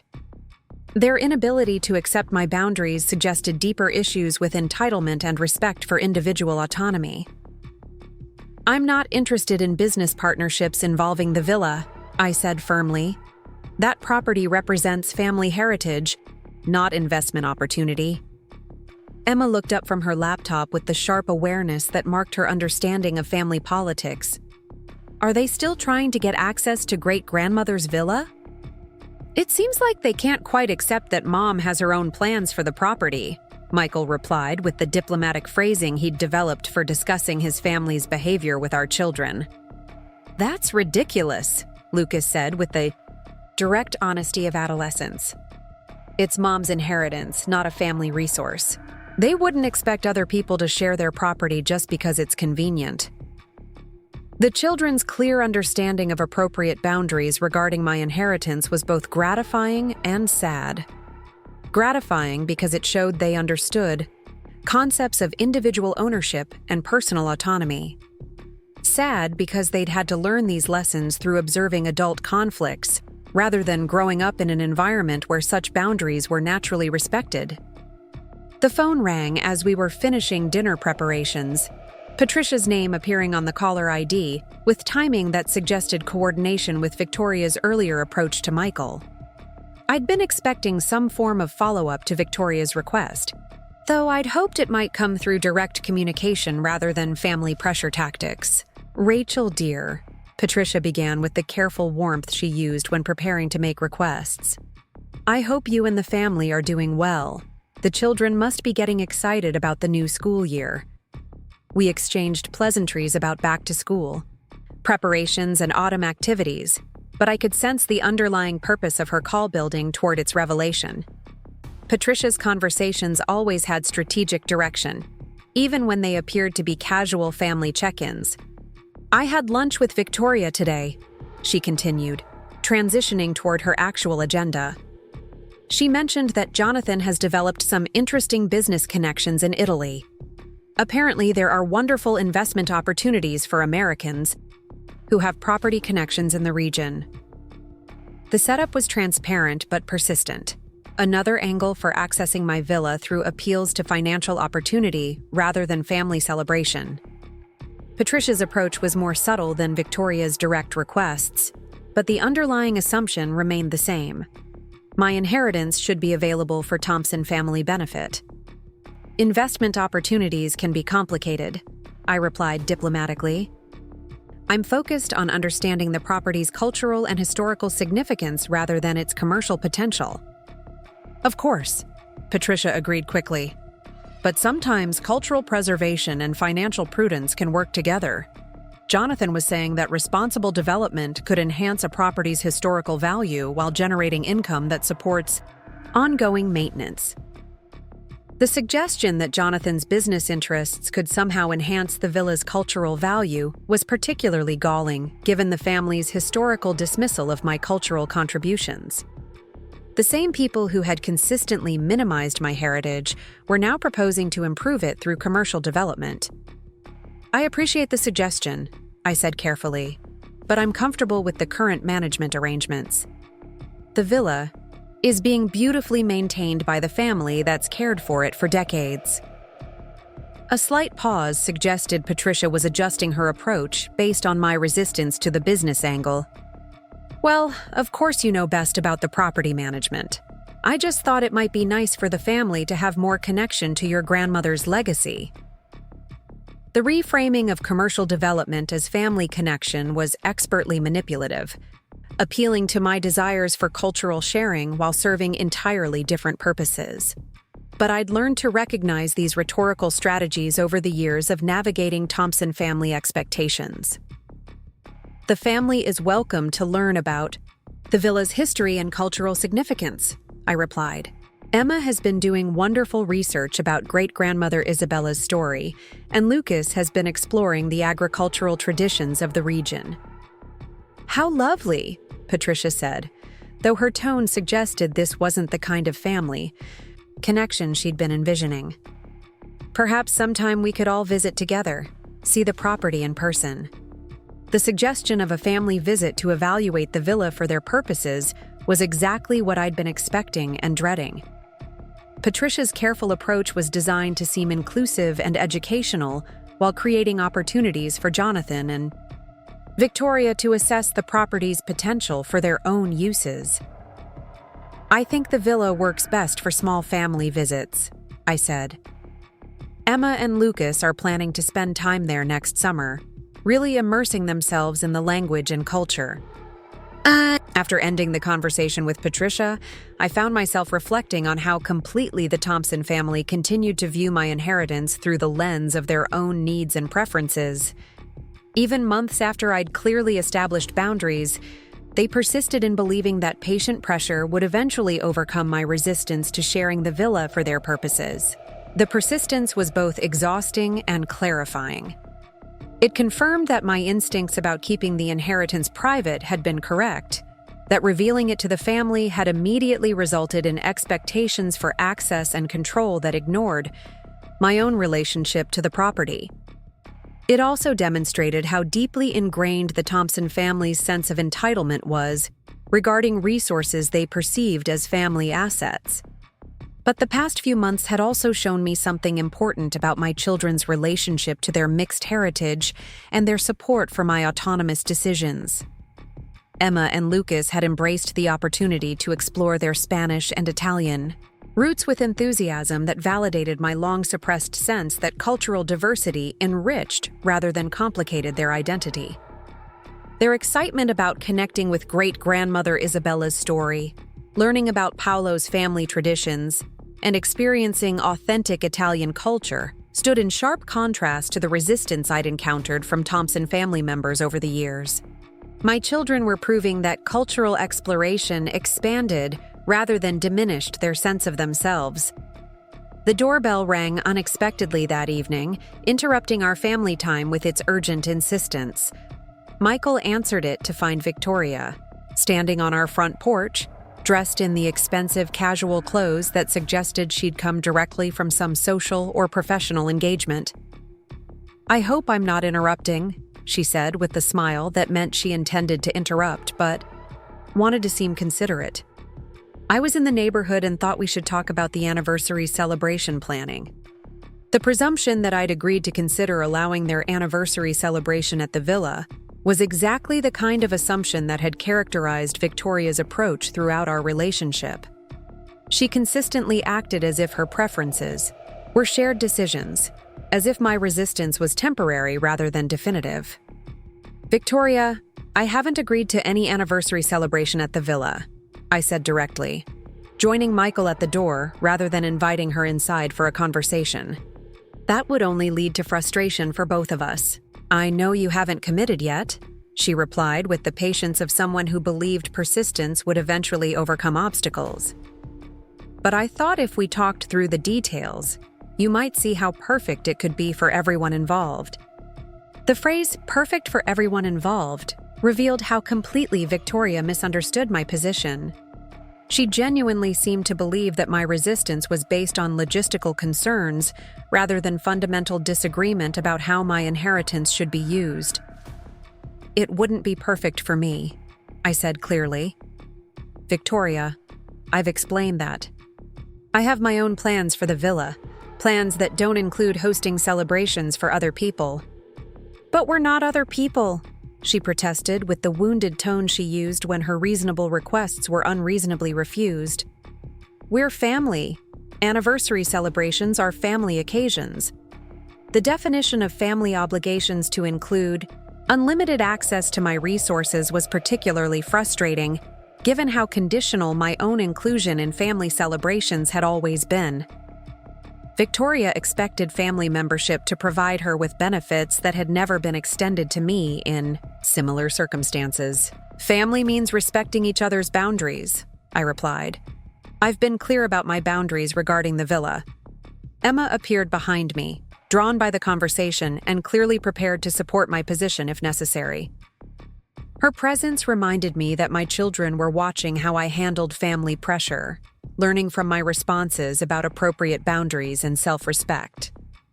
"Victoria, I know you're disappointed," I continued, "but the villa represents something specific to me and my children. It's not available for events that don't align with that significance." Victoria's expression shifted from persuasive charm to barely concealed frustration. I don't understand why you're being so possessive about property that could bring the whole family together. Because it's mine, I said simply. Because my grandmother left it to me specifically, with intentions that I'm honoring. Because I have the right to make decisions about my own inheritance. The conversation ended with Victoria's departure and my family's quiet support for the boundaries I'd maintained. But it also confirmed that the Thompson family would continue, testing those boundaries, hoping that persistence would eventually overcome my resistance to their expectations. Later that evening, as Michael and I prepared for bed, we talked about the ongoing pressure from his family and its impact on our relationship. The past year had been challenging as we navigated between family expectations and individual autonomy. But it had also strengthened our marriage in unexpected ways. I'm proud of how you handled that conversation with Victoria, Michael said as we settled into bed. You were clear and firm without being hostile. It's exhausting, I admitted. The constant pressure, the inability to accept that I have my own plans for the property. They're not used to family members having independent resources, Michael observed. In their world, family assets are shared assets. Individual success benefits the collective. The analysis was accurate, but also revealed the fundamental difference between Thompson family values and my own understanding of appropriate boundaries. My inheritance represented independence that existed outside their collective system, resources that belonged to me individually rather than to the family group. The villa is teaching me something important about ownership and autonomy, I said. For years, I tried to earn acceptance by sharing everything I had, contributing to family goals while setting aside my own dreams. The villa represents the first thing that's entirely mine to protect and enjoy. The months that followed brought continued pressure from various Thompson family members, but also growing confidence in my ability to maintain appropriate boundaries while preserving important relationships. I learned to redirect conversations about the villa toward its cultural and historical significance rather than its availability for their purposes. Emma's summer in Italy exceeded all expectations, providing her with language skills, cultural understanding, and deep connection to her heritage that enriched her sense of identity. She returned from Montefiorino with fluent Italian, detailed knowledge of regional food traditions, and genuine friendships with local families who remembered Isabella and Paolo's love story. The villa is sacred space, she told me after her return. Not in a religious way, but in a family way. It holds great-grandmother's story, great-great-grandfather's dreams, all the love and loss and hope that created our family. Her understanding of what the villa represented validated every decision I'd made about protecting it from appropriation by people who couldn't appreciate its deeper significance. Emma's experience confirmed that heritage is best honored through respectful exploration rather than commercial exploitation. Lucas spent part of the following summer learning about agricultural traditions at the villa, working alongside Giuseppe to understand olive cultivation and wine production that connected to centuries of family practice. His scientific mind embraced the technical aspects of agriculture, while his heart connected to the cultural traditions that had sustained generations. The children's authentic engagement with their Italian heritage stood in sharp contrast to the Thompson family's superficial interest in accessing the villa for their own purposes. Emma and Lucas approached the property with reverence and curiosity, seeking understanding rather than exploitation, connection rather than convenience. Years later, as I reflect on the family conflicts that resulted from keeping and then revealing my inheritance, I understand that the villa served as a catalyst for changes that were already necessary in my relationship with the Thompson family. The property forced conversations about respect, boundaries, and cultural identity that had been avoiding for too long. My grandmother Isabella's gift wasn't just beautiful property in Italy. It was permission to value my own heritage, protect my own resources, and create traditions that honored my full identity, rather than accommodating other people's limitations. The villa taught me the difference between belonging to a family and being owned by one. between contributing to collective goals and sacrificing individual dreams. The Thompson family eventually accepted that Villa Bella Vista would remain under my control, used for purposes that aligned with its cultural significance rather than their social aspirations. Some relationships healed over time, while others remained cordial but distant. The family dynamics permanently shifted, but in ways that ultimately strengthened authentic connections while eliminating exploitative expectations. Emma and Lucas grew up understanding that heritage is something to explore and honor rather than abandon or commercialize. They learned to value cultural diversity as enrichment rather than complication, to see mixed identity as strength rather than confusion. Most importantly, they learned that loving someone means respecting their boundaries rather than expecting unlimited access to their resources. The villa continues to serve as a bridge between past and future, honoring Isabella and Paolo's interrupted love story while creating new memories for their descendants.